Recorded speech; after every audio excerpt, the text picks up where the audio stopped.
An in-cohort refers to a group of animals that arrive at your yard on the same day and are placed in the same pen and lot. If a truckload is being divided, you need to create separate in-cohorts for each group. It's important to create in-cohorts on the same day the animals arrive so that they can be fed. Typically, the yard crew creates a basic in-cohort initially, and later you can edit it by adding the rest of the information.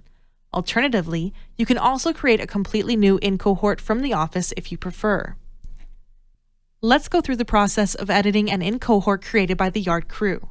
To access the list of in-cohorts, make sure you have the Fusion Core menu bar active and then select List in-cohorts from the Cohorts menu. From there, you can find the specific in-cohort you want to edit and double-click on it. You have various search options, but in this example, let's assume the in-cohort was recently created. We'll sort the in-date column in reverse order so the most recent items appear at the top, and then edit the most recent one. As you can see, some fields have already been filled in by the yard crew. With the exception of the fields labeled in red, you can modify what they entered and add information to the other fields. In this case, the yard crew already knew the lot where the animals were supposed to go, but if they didn't, you would have entered that information yourself. To enter a buyer or other contacts, simply start typing their name until it appears. You can also click on the purple contact card to the right of the field to search for a contact.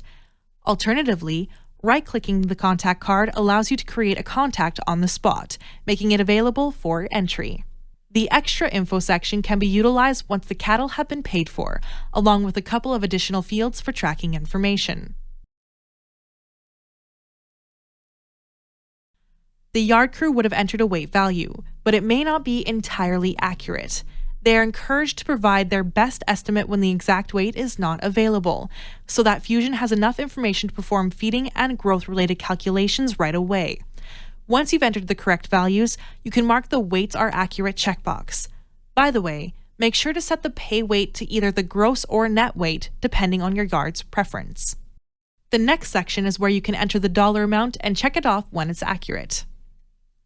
Please note that changing the lot, in date, or in count requires additional information from you and is covered in another video.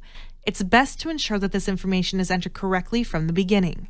Click on Save when you finish inputting your information. Now let's briefly discuss how to create an in-cohort from scratch in the office.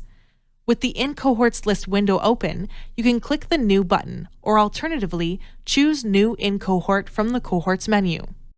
The same window will open, and Fusion will automatically assign an identifier to the cohort based on the date. You only need to change this if your yard has its own system for identifying cohorts. The default location will also be set, but you can modify it as well. In this case, let's place these animals in the second receiving pen lot L107. We'll skip over the other information since we described it earlier in this video. You can enter it if you have the details or leave it for later entry. However, it's crucial to at least enter the total pay weight and the in count.